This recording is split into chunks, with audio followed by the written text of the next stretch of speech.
सो hello दोस्तों, welcome back to my YouTube channel Stock Boost. आज 50 days trading challenge day 24 है, जिसमें हम बात करेंगे कि किस तरीके से आज हमने ट्रेड किया। जैसा कि आप सबको पता है कि हम 50 डेज ट्रेडिंग चैलेंज डे कर रहे हैं, जिसमें यानी कि हम जो भी ट्रेड ले रहे हैं यानी कि वो आपके साथ शेयर कर रहे हैं।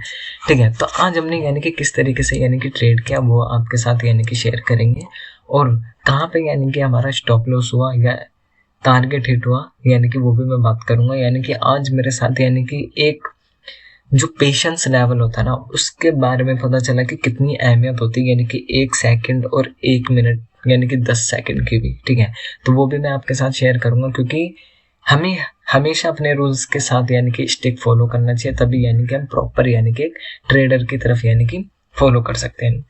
तो सबसे चलिए यानी कि आज आज का वीडियो स्टार्ट करते हैं। अगर वीडियो पे नहीं हो तो यानी कि वीडियो को सब्सक्राइब करना ना भूलेगा। तो स्टार्ट करते हैं वीडियो। तो वीडियो स्टार्ट करने से पहले यानी कि प्राइस यानी कि निफ्टी के बारे में जान लेते हैं, क्योंकि मैं निफ्टी में ही ट्रेड करता हूँ, और निफ्टी में ट्रेड का यानी कि लॉजिक आप सभी को पता होगा कि किस ब्याह पे मैं ट्रेड करता हूँ। यानी कि पिछले दिन यानी कि प्राइस में क्या हुआ उसके बारे में हमने बात करी थी। यानी कि क्या हुआ है प्राइस में, यानी कि एक रेंज में था। ठीक है, यहाँ पे हमारे पास क्या था, एक रेजिस्टेंस था, बट रेजिस्टेंस का हमारे पास कोई फायदा नहीं हुआ। क्यों नहीं हुआ? क्योंकि मार्केट यानी कि 100 पॉइंट्स के आसपास यानी कि गैप अप ओपन हुआ।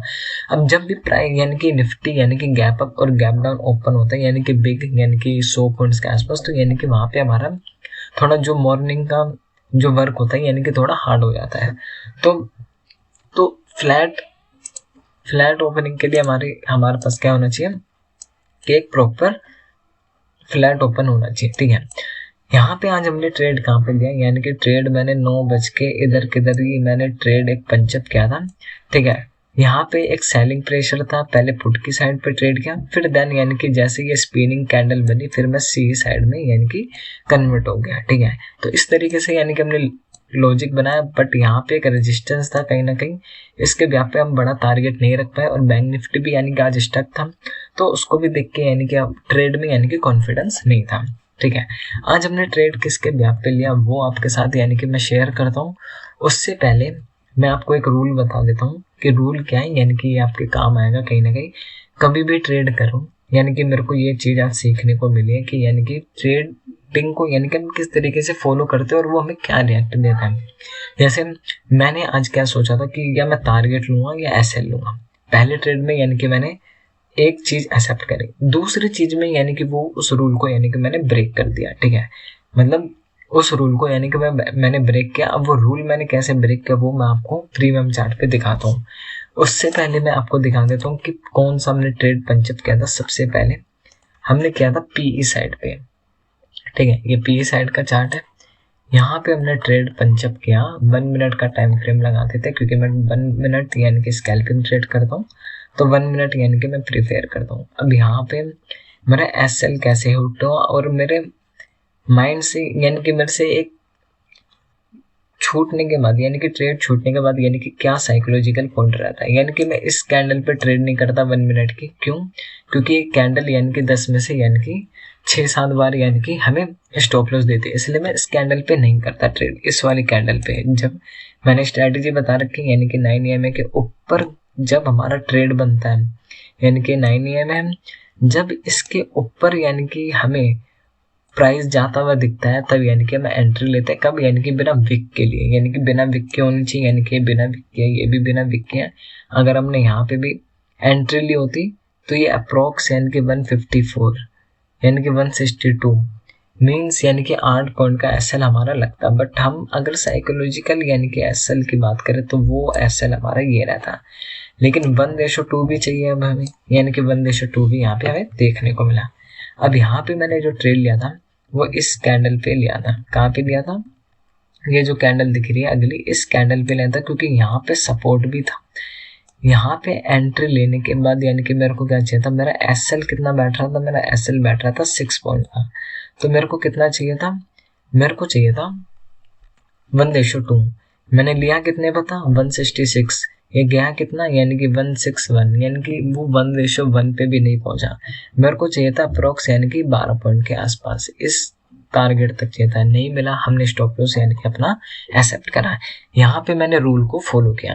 अब दूसरी कंडीशन यानी कि जहाँ पे मैंने ट्रेड लिया और वहाँ पे अगर मैं रूल को फॉलो करता तो यानी कि मैं आज मेरा यानी कि लॉस नहीं होता, वो मेरा आज प्रॉफिट होता। ठीक है, पहले मैं मॉर्निंग में लॉस में था, फिर मैं वो लॉस कवर करके यानी कि प्रॉफिट में आ जाता। अब वो मैं दिखा देता हूँ यानी कि किस तरीके से मैंने ब्रेक किया वो रूल। जैसे ये रहा, ठीक है, यहाँ पे मैंने ट्रेड पंचअप किया। कहाँ पे किया ट्रेड? जो मैंने पंचअप किया वो मैंने इस लेवल के आसपास किया था। ठीक है, ये जो कैंडल दिख रही है आपको, ये हैमर कैंडल, इस कैंडल पे यानी कि मैंने ट्रेड पंचअप किया। कितने पे लिया था मैंने? 115। हाँ, 115 पे लिया। और एसएल हमारा जो था यानी कि 110 का एसएल लगा रखा था। ये छोटा है लेकिन 110 का एसएल था। यहाँ पे पहले ही हमें एक मोमेंटम नहीं मिला, यानी कि यहाँ पे स्टक हो रहा था, यहाँ पे भी स्टक हुआ, यहाँ पे नीचे आया, फिर यहाँ पे इस कैंडल पे मेरे को स्ट्रॉन्ग चीज दिखी। क्या? 120, यानी कि 120 के आसपास मेरे को ये दिखा। मैं तुरंत एग्जिट हुआ। एग्जिट होते ही ये कैंडल आप देख सकते हो कि इसने क्या करा, हमारा टारगेट हिट।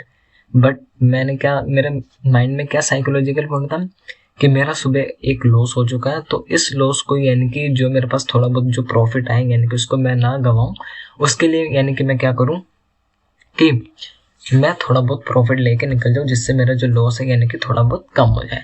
बट अगर मैं 1 सेकंड की वैल्यू अगर उस वक्त जानता तो यानी कि जो मेरा लॉस हुआ था 1200 के आसपास, यानी कि वो मेरा यानी कि प्रॉफिट में मैं कन्वर्ट हो जाता। ठीक है, यानी कि ये मैक्सिमम यानी कि 133 पॉइंट गया था और हमने बाय कितने पे किया था? 115। मतलब 1:2 हमें पूरा का पूरा यानी कि प्रोवाइड हो चुका था। यानी कि 15, यानी कि हमें 1500 रुपये यानी कि आराम से प्रोवाइड हो सकते थे। 300 रुपये हमें एक्स्ट्रा ही यानी कि ट्रेड में यानी कि प्रॉफिट में होते हैं। तो इस तरीके से यानी कि आप कभी भी अपने रूल्स को यानी कि ब्रेक ना करो प्लीज। यानी कि मैंने भी आज ब्रेक किया, जिसको मेरे को भुगतना पड़ा। यानी कि ये मेरे लिए एक सीख है, यानी कि जब मैं बड़े ट्रेड्स करूंगा तो उसमें मेरे को ये काम आएगा कि हाँ मैंने यहाँ पे ये गलती किया था, तो इस गलती को यानी कि मैं वापस ना करूँ। तो आई होप यानी कि मैं इस गलती को यानी कि दोबारा नहीं करूंगा। 1:2 टारगेट है, यानी कि उसको फॉलो करूंगा हमेशा। और इसे ही यही हमारा एक ट्रेडिंग बिजनेस होता है। अगर हम 1:2 नहीं कर रहे फॉलो, यानी कि 1:1 में ही निकल रही है, 1 से नीचे निकल रहे, स्टॉप लॉस यानी कि ज़्यादा बड़ा हो रहा है, टारगेट छोटे हो रहे हैं, तो यानी कि हम कभी भी प्रॉफिटेबल ट्रेडर नहीं बन सकते। बट प्रॉफिटेबल ट्रेडर अलग बात है, बट जो हमें पॉइंट चाहिए यानी कि जिस चीज़ के लिए हम बैठे हैं, जो चीज़ हम सीख रहे हैं, यानी कि वो सबसे इम्पोर्टेंट यानी कि वो वर्क करता है। तो आई होप यानी कि आज हमने यानी कि 2 ट्रेड किए। 2 ट्रेड में से यानी कि एक बड़ा लॉस हो गया, वो बिकॉज मैं बताता हूँ क्यों हो गया और कितने का लॉस हो। ठीक है, 1290 ये लॉस जो था ना, ये 700 रुपये का लॉस था। फिर मैंने एक और इसी में ट्रेड पंचअप किया, जिसमें मेरे को स्टॉप लॉस यानी कि इस ट्रेड के बाद हुआ हमारा हिट। तो हम एवरेज यानी कि कल परसों के प्रॉफिट से कम ही है, बट कोई नहीं, हम इसे कवर कर लेंगे। क्योंकि जो ये मेरा 18 यानी कि 20,000 यानी कि आपको अमाउंट दिख रहा होगा, ये पहले आई थिंक 10 या 12,000 पे था, या हाँ 10-12,000 पे था। थोड़ा धीरे धीरे यानी कि ग्रो करके यानी कि इसमें 2-3 हज़ार मैंने ऐड किया, इसको 20,000 पे लेके आए। अब 18,000 पे है हमारे पास, कोई दिक्कत नहीं है, हम 1:2 पे ही फॉलो करेंगे। यानी कि जैसे हमें एक 1:2 यानी कि मिल जाता है, यानी कि हम वापस यानी कि अपने एवरेज पे आ जाएंगे। ठीक है, दूसरा कि आज हमने किस तरीके से ट्रेड किया, यानी कि किस एक गलती के कारण यानी कि हम प्रॉफिट से यानी कि लॉस से प्रॉफिट में आ सकते थे। तो आई होप यानी कि आप भी गलती ना करोगे और नहीं मैं करूँगा। ठीक है, तो आज का वीडियो हम यही ओवर करते हैं, मिलते हैं अगली वीडियो में। आई होप अगर आपको वीडियो अच्छा लगा होगा तो यानी कि लाइक करना, अगर वीडियो पे नहीं हो तो सब्सक्राइब करना। मिलते हैं अगली वीडियो में, थैंक यू सो मच।